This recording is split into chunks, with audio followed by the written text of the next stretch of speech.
Assalamualaikum warahmatullahi wabarakatuh. Jumpa lagi bersama channel kesayangan kita semua, Guru Gesang. Spesial kali ini kita akan membahas beberapa nasihat-nasihat emas oleh guru kita tercinta, yaitu Gus Baha. Beliau adalah ulama muda yang sangat luas keilmuannya, yang saat ini sedang digemari oleh berbagai kalangan, baik anak muda, remaja, orang tua di seluruh tanah air kita tercinta. Mudah-mudahan beliau diberikan kesehatan, panjang umur, dan rezeki yang melimpah ruah, sehingga berkah ilmu beliau untuk kita semuanya, dan kita semuanya mendapatkan manfaat dari apa yang beliau sampaikan. Berikut adalah nasihat beliau. Kebodohan itu merusak, tapi komentar itu lebih merusak. Orang yang tidak mampu melihat kekurangannya sendiri sulit bisa melihat kelebihan orang lain. Allah mengabulkan doa-doa ketika kita sudah siap, bukan ketika kita menginginkannya. Mencintai tidak cukup dengan tidak melukai yang dicintai, tapi juga harus sabar saat dilukai oleh yang dicintai. Saat kamu merasa tidak ada orang yang berada di pihakmu, tenanglah karena Allah selalu bersamamu. Kita tidak pernah tahu, bisa jadi orang yang kalian bodoh-bodohkan akan lahir seorang anak yang pintar. Kita diminta untuk saling mengenal dan menasihati, bukan untuk saling menilai dan menghakimi. Kita ini mudah mencintai orang yang berjasa dalam hidup kita, tapi kenapa tidak mudah mencintai Allah yang jasanya sangat besar dalam hidup kita? Salah satu kebiasaan buruk manusia ialah suka membawa nama Allah untuk kepentingannya, seolah apa yang ada di pikirannya selalu sesuai dengan yang dikehendaki oleh Allah. Tak masalah saat ini kamu miskin, bisa jadi itu alasan Allah kelak untuk membawamu ke surganya.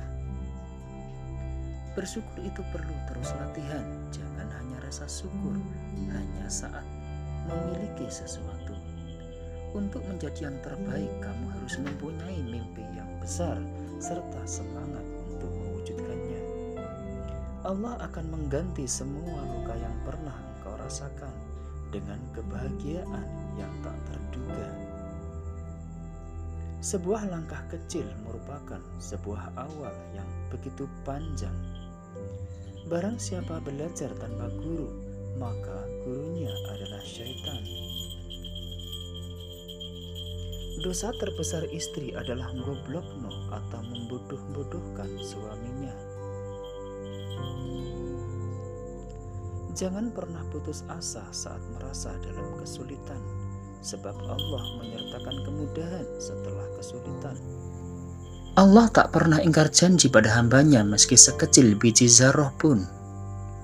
Kalau untuk kenyang hanya butuh satu piring, kenapa harus korupsi? Kalau niat sholat, jangan hanya karena diterima sholatnya. Niatlah sholat karena kamu merasa diciptakan dan ditakdirkan untuk sujud. Karena faktanya, Gusti Allah memang pantas untuk disembah. Jangan membenci orang yang sedang kafir saat ini. Bisa jadi suatu saat orang tersebut yang mensyafaati kamu.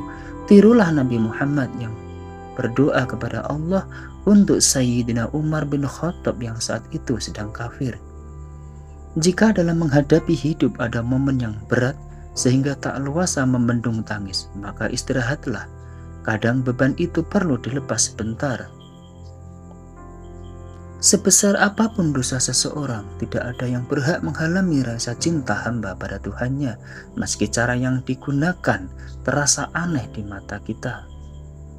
Kalau malaikat datang dan memberitahu saya bahwa kelak saya akan masuk neraka, apakah saya akan berhenti menyembah Tuhan? Tidak, saya terus menyembah Tuhan.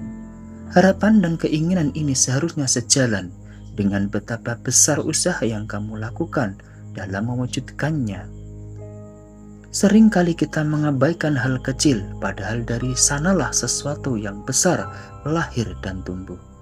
Hidup tidak usah dibuat sulit dan ruwet, asal tidak maksiat, bisa menjadi pribadi yang menyenangkan dan bermanfaat, itu sudah sangat cukup.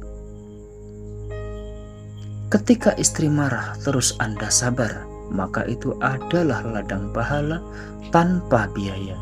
Belum tentu yang ahli maksiat masuk neraka, belum tentu yang ahli ibadah masuk surga.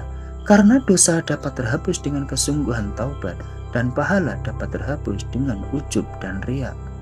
Ibadah paling baik itu dermawan, sebab dermawan bila dikerjakan orang keliru tetap benar, sedangkan sejelek dosa itu pelit, bila dikerjakan oleh orang benar sekalipun tetap keliru. Jangan pernah menyesali yang terlewat dan jangan bangga dengan apa yang kamu dapat, karena itu adalah takdir. Agama ini rahmatan lil alamin. Orang yang zalim saja dapat rahmat, apalagi yang soleh.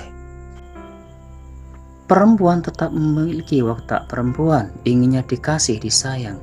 Misal suami punya uang banyak, inginnya diberi dan disayang. Itu benar dan dibenarkan, karena itu watak perempuan.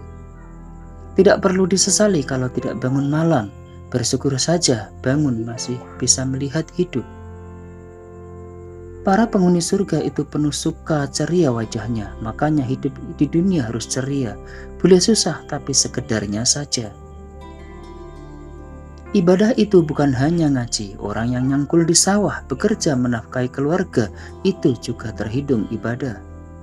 Terkadang mungkin Allah membuat hambanya kecewa, namun percayalah Allah hanya ingin engkau kembali berharap kepadanya. Jangan pernah gusar apakah sholat kamu diterima atau tidak. Kamu sudah dikasih rezeki sujud saja, itu sudah luar biasa. Kamu tidak perlu menyesal kalau pernah salah, karena terkadang salah itu yang mengawal kamu tawadhu hingga akhir kiamat.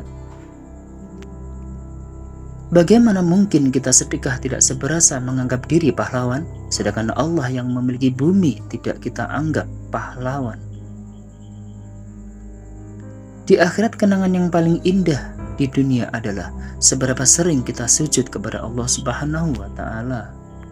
Terima kasih masih bersama Guru Gesang, kita ngaji belajar.